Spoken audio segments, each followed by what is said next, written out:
Okay, good morning, Philippines. Good afternoon, good evening, America. This is your regular broadcast once again. Uh, Magellan, please let me know if the video is appearing in End Time series. We're live in Manila, Philippines, in the group End Time series, Kogeo End Time series. Hope you can join us in our live broadcast. And our subject for today that was assigned is about the true church. So before we begin, let's read one scripture, and I'm going to ask Brother Magellan to give us an opening prayer. The scripture we're going to read is Matthew chapter 16, verse 18. Okay, let's all read together, even you all at home, even though it could not be recorded. Let's all read at the same time. And I say unto thee, that thou art Peter, and upon this rock I will build my church, and the gates of Hades, hell, shall not prevail against it. Okay, please give us an opening prayer, Brother Magellan. Heavenly Father, we thank you for this wonderful message to us. Bless are thy lips of thy servant, and to those who hear thy word in the conference, even in the Facebook online. Let thy word be a revelation to each and every one of us who hear thy word, O God. In Jesus Christ's name, amen. Amen. So if you have a copy of the Apostolic Doctrine, if you have a copy of the Apostolic Doctrine, you may open it up in number 6. I'm going to show in the video what the Apostolic Doctrine looks like. This is a tract that was developed at the inception of the church in Cogeo, and this talks about all the major beliefs, the basic beliefs of our ministry. And we are now tackling about the church. And specifically, it was mentioned to me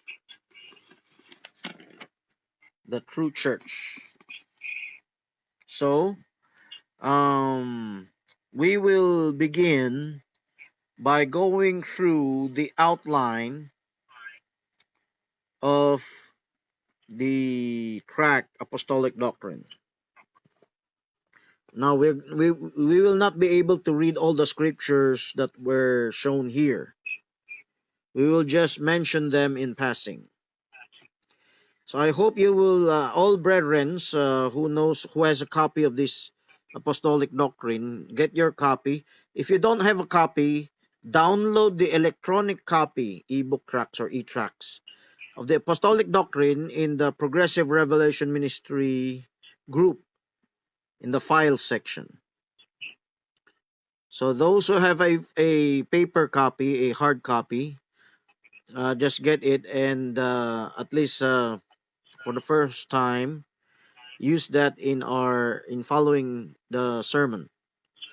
Here, letter A, it's written the composition of the church. What is the church composed of? Take note, the church we're talking about is the church of Jesus Christ. He paid for by his blood. It is not any just nominal church we see today outside. The original true church of God, of Christ, is composed of what? First, they're composed of called out ones from the world. We have several scriptures for that. I'm just going to mention them. In 1 Peter 2, 9 to 10, you were called out of the world. Revelation 18:4, come out of her, Babylon. Anytime, parallel application is Babylon. The world is Babylon.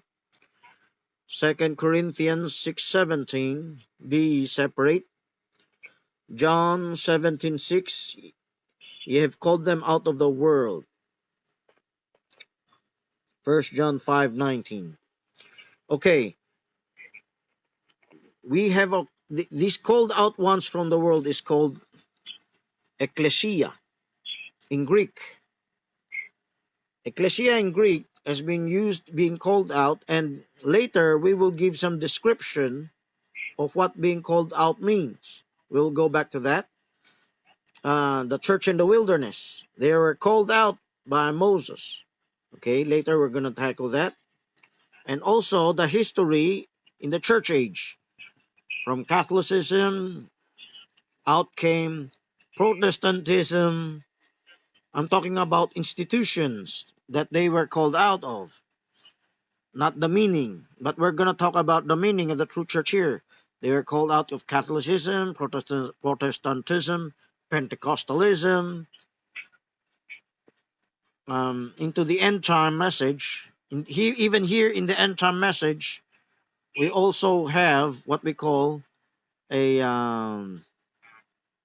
calling out. Now, calling out does not mean you just separate yourself. It's because you were cast out, because your brethren could not bear the message, hearing the message, progressive message you've received. Now, let's go through this quickly. The foundation of the church is built upon the rock of revelation. There's the verse we read a while ago. Matthew chapter 16, verse 18. 1 Peter 2:5, ye are lively stones. In Matthew 16:18, Peter he's not his original name.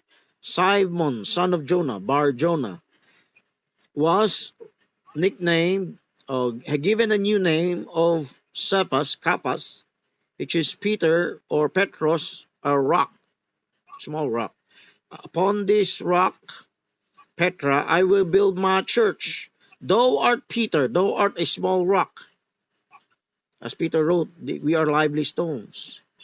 Thou art a small rock, and upon this Petra, giant rock, I will build my church.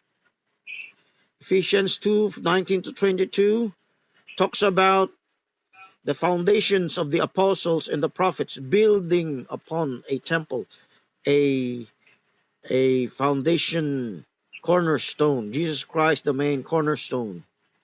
If he was the cornerstone, I might not have any time to share this later, so I have to put it down. He is the stone where everything was based upon. This is the foundation stone in building of a builder. And from here, everything is builded until let's use a pyramid.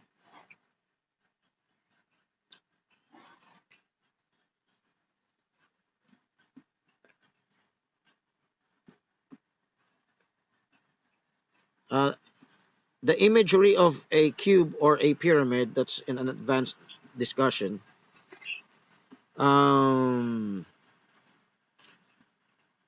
Both show the church. If it's a pyramid, there are echelons, there are hierarchies. They are what we call passing through episcopalism or leadership, the form of government of the church. Then later congregational, they're cube. That's for the New Jerusalem discussion. If Jesus Christ is the cornerstone, he is also the capstone. It's very prominent in the end time message to talk about the capstone as the one that completes everything. But in the Bible, you don't read the word capstone. You can read, he is the head of the corner. That's in Ephesians 2. So, the cornerstone is the alpha, the foundation stone, and the capstone is the omega, the headstone.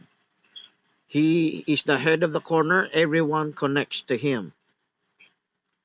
While he is the foundation, everyone is builded up around him. So, that is Ephesians chapter 2, builded upon the foundation of the apostles and the prophets. Who are the apostles? Who are the prophets? This is not our topic, the differences in the fivefold. But let me give a short preview. The prophets are the revelations that comes from God, whether spoken and written, and eventually written down. The apostles are the managers. They are the ones in charge in managing the people of God. Whether you are a pastor, you can be also a prophet. You can be also an evangelist. You are sent by God. So you are pioneer of something, or you're managing something. So those are the apostles. So the original apostles, they laid down the foundation of the church. Their ministry is not just revealing the word. Revealing the word is the gift of the prophet. If an apostle reveals the word, he's manifesting the gift of the prophet. But aside from the gift of revealing mysteries of God, he also has a responsibility of managing. That's where we call that's where we use the word judge counseling ministry or hukum ministry. So Acts 2:42, I forgot what was written here. So they all came together house to house. They every day they had fellowship. That's the original church. They didn't have a building. They didn't have a building yet. Copy of the Let me show a picture of the building. They didn't have this building yet. So here they're also identified as the bride of Christ, the typology of marriage. Ephesians 5:25 to 27 is typology of marriage. So the church is not just a church, it is a, a betrothed uh, bride to Jesus Christ. Jesus Christ as a bridegroom and the church as his wife, or meant to be wife, is comes from the original typology why God created marriage. And many other verses. Revelation 21, they're called the bride. Second Corinthians, New Jerusalem. Second Corinthians 11:2 and 3, they were betrothed to Christ. Okay, just read the verses, Matthew 9:14, 15, and John 3:29. Now let's talk about being the redeemed. The church is washed by the blood of Christ. That's where the INC gets their premise, so that they're the true church. Just because they registered the word Church of Christ, because they were washed by the blood of Christ. The true church is washed by the blood of Christ, but how are you going to be washed by the blood of Christ? So these are very basic, but the progressive understanding is you are washed by the blood of Christ if you walk in the light as he is in the light. Do you have the verse here? That verse is what we use, First John. There are many verses, but I'm just going to put one verse here. First John 1 verse 7. If you walk in the light. So to be the redeemed blood, to be redeemed by the blood of Christ, you need to walk in the light. Okay? First John 1:12 is adoption. You were adopted. Ephesians 2:5, you were cleansed by his blood. Galatians 4, 1 Corinthians 6. Okay. So, let's talk about overcomers. These are prominently mentioned in Revelation. All books of Revelation talks about the overcomers. Each address, each closing salutation to the seven churches in Asia, the seven church ages, they talk about overcomers. You have to endure up to the end. This will give clarity to eternal security. You have to overcome. You have to strive for others, because they don't have to strive. So that is the composition of the church. If I did not mention any other descriptions here, there may be others. Well, you just add them, or suggest them to me. We can still expand this track if we are fully organized. We have what we call, aside from the composition of the church, the ordinances of the church. Ordinances is what the Catholics call sacraments, like baptism, communion. Here, the true church have I won't use the word sacraments. I'll use the word ordinances. What they do, what are their practices, what are their rituals. They have baptism. So we have several scriptures for baptism. I'm not gonna mention all of them. We have they are supposed to fellowship one with another. They have to fellowship every day if they could. Of course, if they have family, they should. If they don't have a family, they could do it online today. A true church believer will have fellowship wherever they may be. That's why sometime in the 1960s, there was a revelation that came down to young Pastor Yonggi Chu. Pastor Yonggi Chu of Korea. He was a part of the Assemblies of God, and God gave him a revelation that he should develop cell grouping.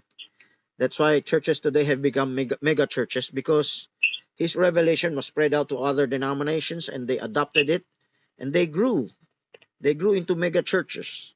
Although the true church, the truthness of the church is being Berean. I wonder if it's mentioned here. So there's baptism in water. This is baptism in water.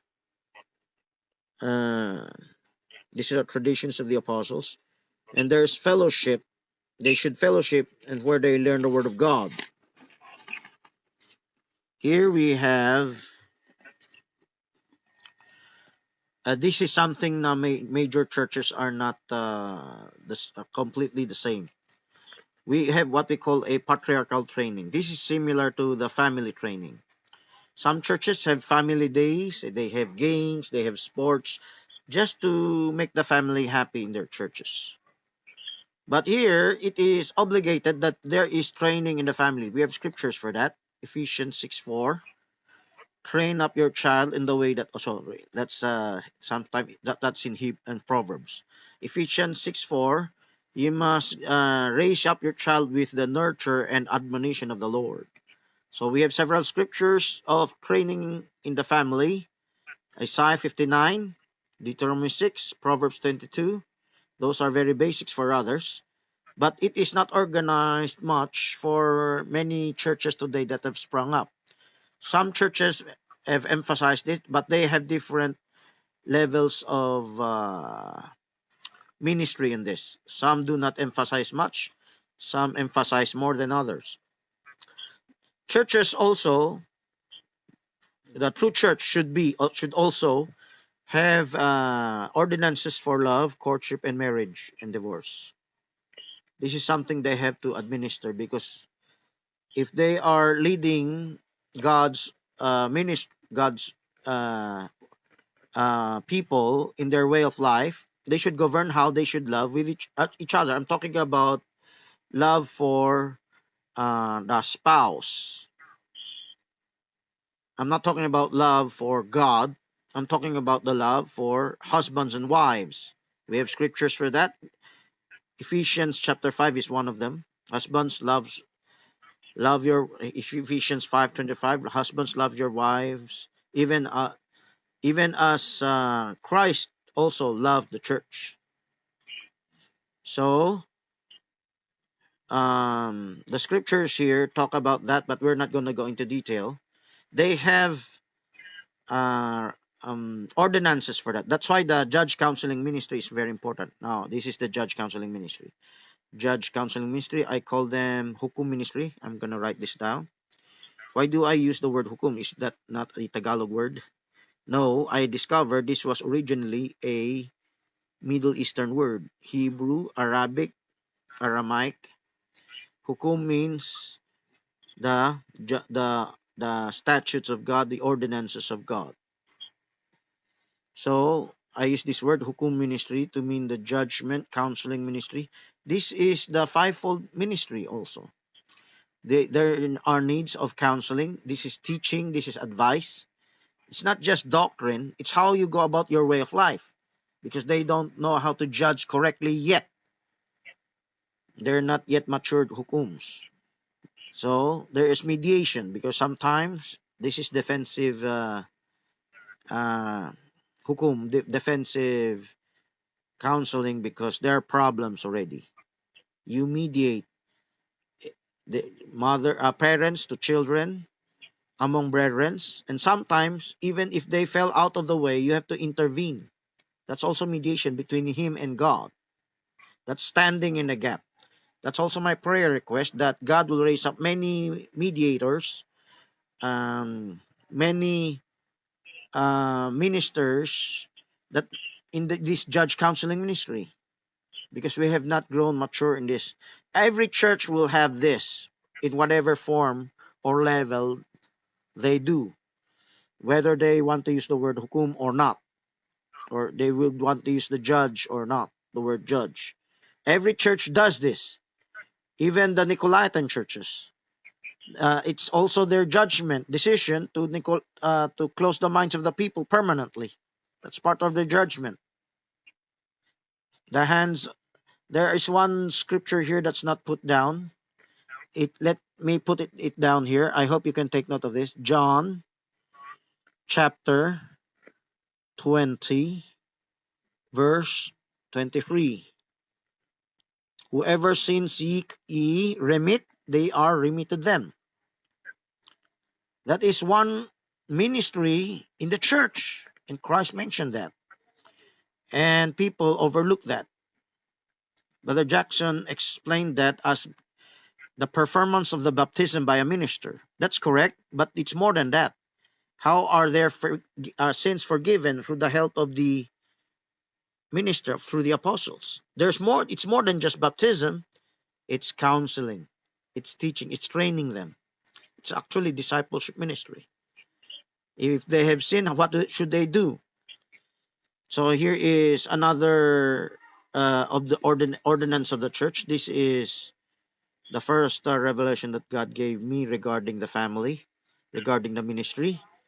We called it in Tagalog, Pabasa Report. Catholics are familiar with that. It means reading something and reporting it. But it's not just reading it. Later, the Lord revealed, whatever you heard, you should also report that. Whoever you witness to, you should also reporting means testimony. So that's part of the ordinances of the church. That's how they gathered in Acts chapter 2. That's how the original church should be. If we do not do that, of course, traditional churches do not do that anymore, then they're inadequate. They're not a complete church yet. Now, by the Spirit of God, during the church ages, let me get a picture of the church ages here. During the church ages, the Spirit of God guided them to do the same thing. Even if it's not trained or taught by survival ministry, like if we are just evangelizing, preaching, we don't have pastoring training, the Spirit of God will naturally call out people to testify. Of course, if the congregation are not taught to testify, whenever there's a new revival, they testified originally. Like the time of Luther, they talked about it. Even when the message first came to Cogeo, they talked about it. Even ordinary members, they shared with each other. Now you have to maintain that flame, because that is how the church goes. And we have several scriptures that there must be testimonies in the church. So, but we're not going to go into detail, but that's what we're saying, that part of the ordinances of a true church should be that. So if the church stops doing that, the light has moved on. Someone was called out to do that. Whenever a new revelation, let me show this. Whenever a new revelation comes out, in Protestantism, there are several revelations coming from Luther, Calvin, Knox, Wesley. They develop their own denominations. They have particular revelations from God. The justification, eternal security, predestination, sanctification, whatever revelation that was. Baptism of the Holy Ghost, baptism in Jesus' name. They got it. Whatever revelation that just came out, they came out also because they couldn't. The traditional church will kick them out if you dare preach them within their pulpits, within their congregation. You'll be branded a heretic. So testimony never ends. Reporting never ends. Witnessing never ends. So if we have our members in our church stop witnessing, remember they're dying spiritually. So you have to maintain that. You have to visit them. You have to guide them to restore them. That's the that's a ministry of the minister. So here's prayer with understanding. Now, every church prays, and they even have vespers. That means prayer meetings, and they're blessed with it. Those who are diligent in prayer, they have blessings in their life. I'm talking about physical blessings, psychological blessings, relationship blessings, financial blessings, problem blessings. But we need understanding. You may pray and pray, but you might find yourself on the other side of the fence. I never knew you, ye workers of iniquity. We need understanding. We need revelation. It's similar with fasting. If you gather, you might have supernatural power. You have gifts and miracles, ministry gifts, supernatural gifts, just by being prayerful. But without understanding, without progressive revelation, without being Berean, your prayers will lose its direction to God. I'm talking about the eventual direction of going up in the air, to be taken up. That's the ultimate purpose of all of us, to be resurrected with Christ, not just to receive blessings. Take note, when we have morning devotions, many of the brethren request only physical things. They request only material things. They don't request for knowledge or a burden for others. Well, I'm not saying that we should stop that, praying for that. What I'm saying is, with understanding, we have to schedule them to teach them. So that is what we need to do. We need to have a regular daily reckoning network. A network means everyone is connected and it's connected to the top. There are question answers. Eventually, they would come to learn. They would just not just be stagnant, just praying for material things, just like the denominated Pentecostals today, or churches today that are prayerful, that have mega members, mega number of members, but they've lost their way. So here's one scripture here, 1 Corinthians 14:15.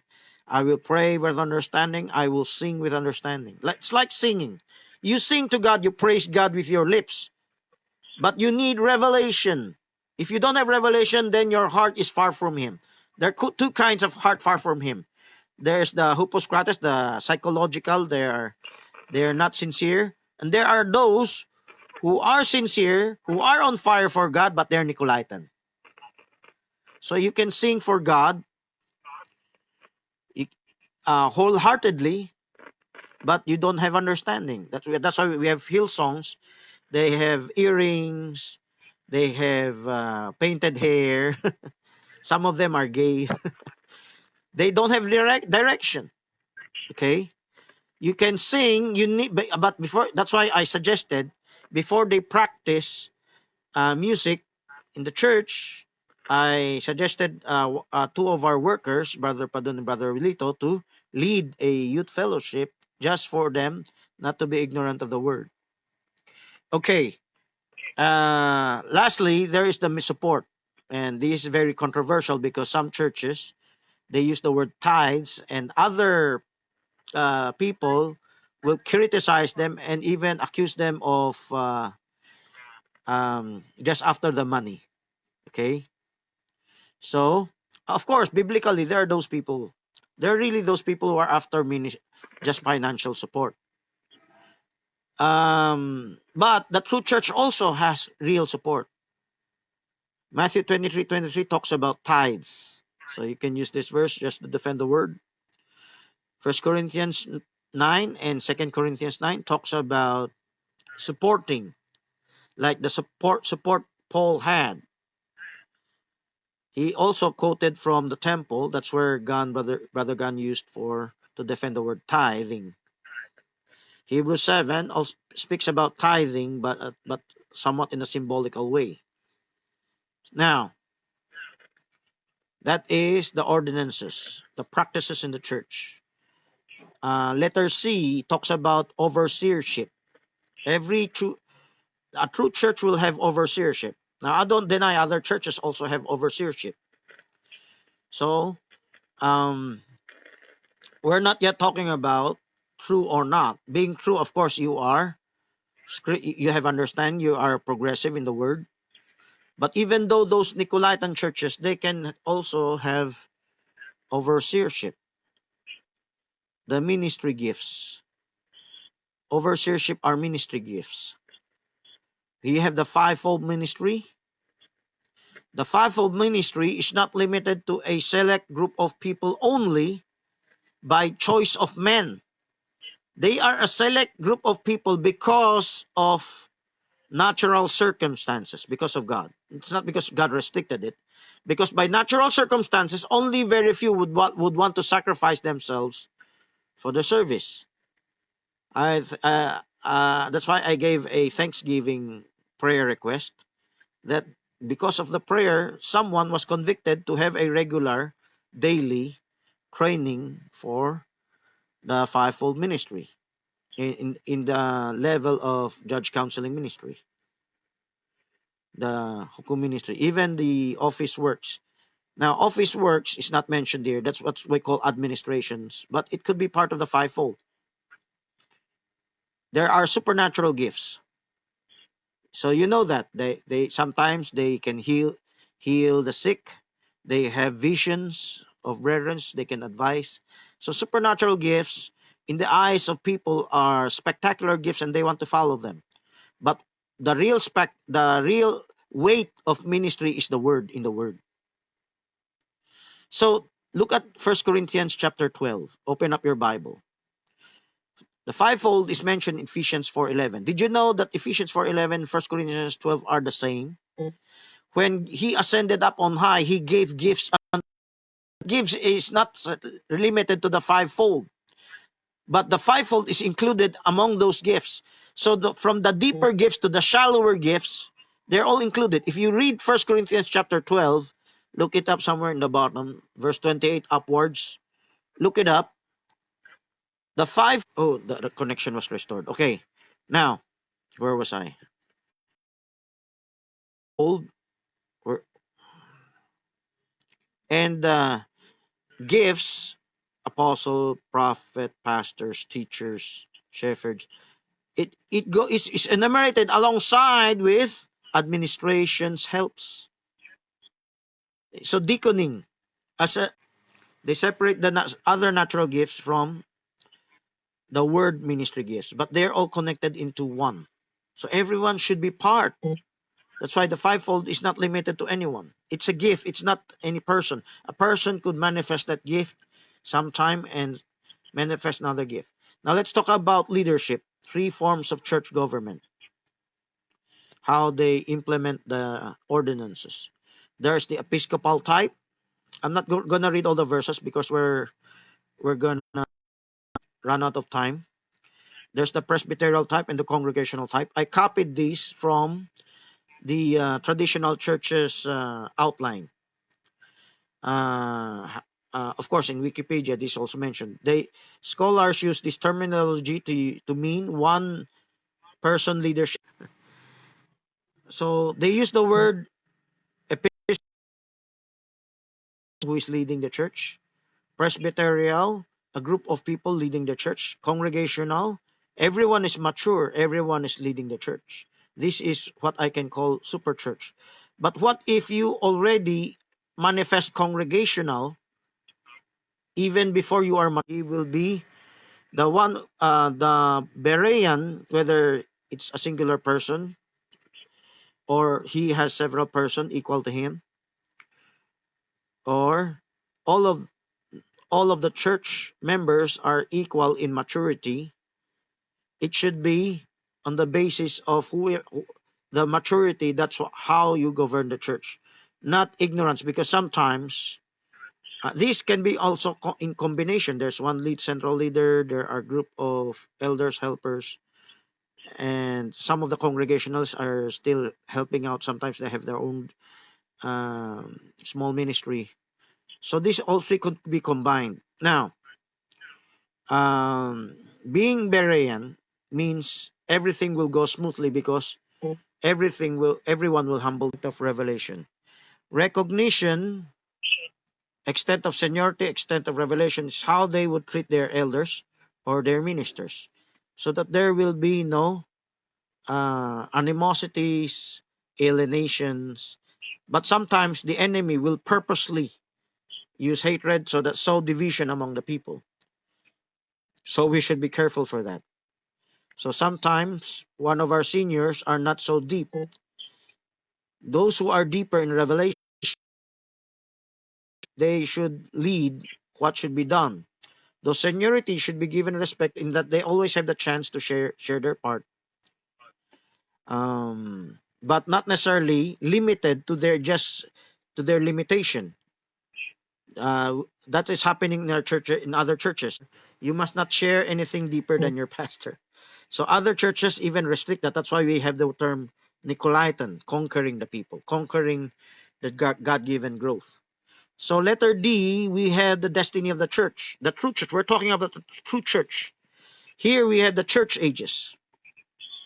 The church ages is this: the the destiny of the church. She will pass through. They didn't understand this before. Almost 2,000 years. Almost 2,000 years. They're spreading the gospel all over the globe. Something happened to the church. Not in the church ages. What happened to the church as it passed through this church age? And there's individual 7 dispensational characteristics in those ages. There's what we call. So let me repeat. My video just restored.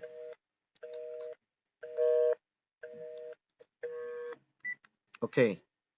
So let me repeat. The destiny of the church under the church ages. There is apostasy. There is restoration. There is perfection. So what happened to the church was, you have to understand, they're the true church, but they fell into apostasy. They're still the true church. They fell. There is also restoration. Look at this. I enumerated here the dark under the Catholics. It went into the Dark Ages.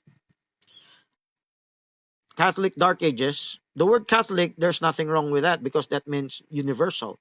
But they institutionalized it. They made it like a denomination, like a human organization. The true church, I had a debate once. It's in Tagalog. It's recorded. You can download it in Cogeo and Kawakasan. So the Catholic Church, they became apostate because they thought the whole church was under the leadership of the Catholic Church, similar to this leadership, this overseership, whether it's Episcopal or whatever. If you institutionalize that, so every local church is institutionalized, you can become a Catholic church if you stop being Berean. So once it's institutionalized, they're governed by men. They close their minds because to prevent the devil moving among them. But you become the devil yourself by preventing people from being Berean. So you have to allow the devil to it could not be helped that you allow the devil to move as you allow the Holy Spirit to move. So out, even Israelites were called out. Israel was called out. So does in the church ages. Protestants came out from Catholicism as part of restoration. Within Protestantism, there are many different sects and groups within Protestantism with individual revelations from God. Their ecclesia, they keep coming out. It's similar to the church in the wilderness, Acts chapter 7, verse 38. As Moses was called out, and the Israelites, they're the type of calling out. So let me show an illustration for that. The patriarchs, Egyptian bondage, Exodus, Moses. This is the church in the wilderness, Acts chapter 7, verse 38. even before the New Testament, even before Christ, even before Matthew 16:18, the church, the word church, of course, they're not using the word church in English there. They're not using the Greek ecclesia there, but by definition, that's the same way we use the word Berean, even in the Old Testament. As Paul used the word, the rock was Christ in the Old Testament. The same thing, you can revert back your understanding. What is the true church? The true church always comes out of something. They come out of the world, they come out from denominations, they come out from blindness, from ignorance. So there's this coming out until the oneness, until the end time message. So the true church is what we call progressive church. What is the true church in the end time? They will have the in-depth revelation. Now, since every true believer will have this category of being Berean, even though you do not understand the very depths of all God's revelation, God can still rapture you in the air. But for those who are made available, God will reveal to some from God. So here, look at the apostolic doctrine. We have the revelation of the mysteries. The mysteries will be opened up to the true church. So we have true churches around the globe who may not know the deepest mysteries, but they're just individuals, and God knows them because the whole world is becoming a globalized village with the internet, with Facebook and many other tools, just like common highways in the Greek language of Alexander in Europe in the first century. Because God allowed the internet, the technology, Daniel 12:4, knowledge shall be increased, people shall run to and fro. And the knowledge increasing includes the revelations from God.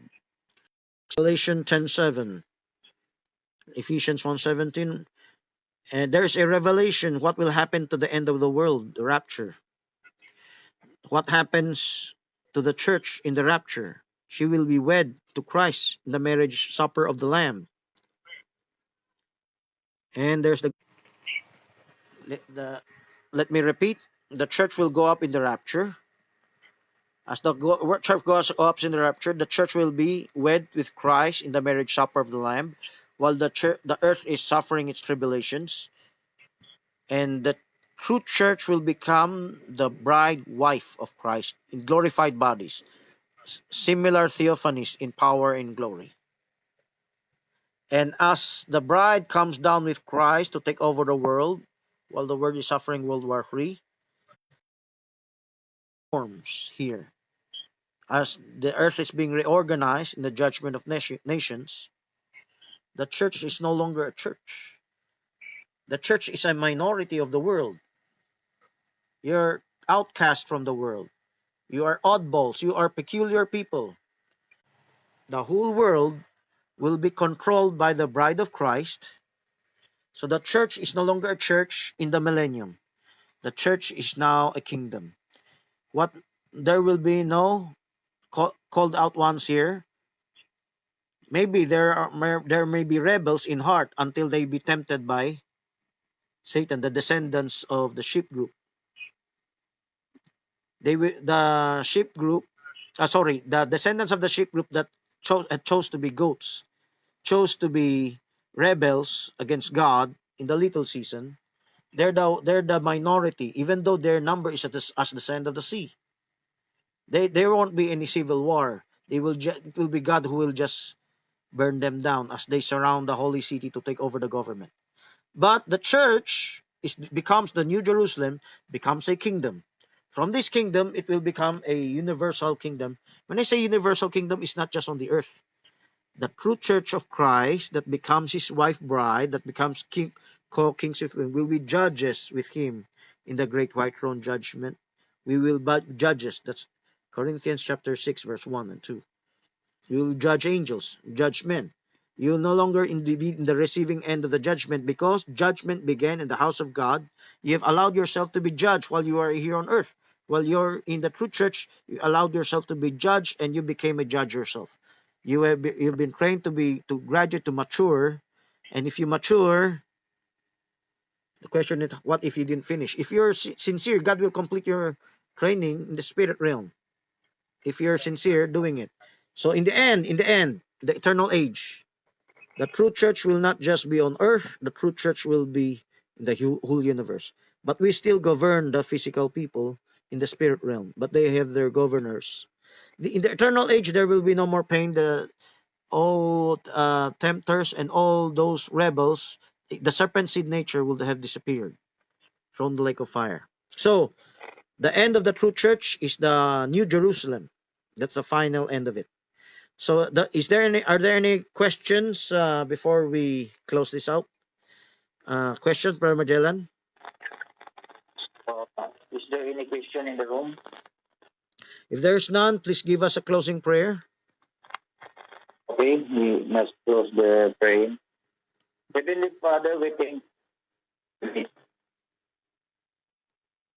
Yes, continue. Okay, your sound was cut off. So I will close with a prayer here.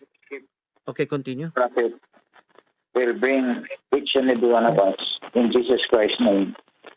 Amen. Amen. So God bless you all. Hope to join you again tomorrow. Share this. If there are difficulties, forgive me because some said my camera is blurred. But here on my side, it's very clear. I don't know how to fix this. Maybe in the future, technically. God bless you all. End this video and we will have our discussions in Tagalog in the room. Okay, God bless.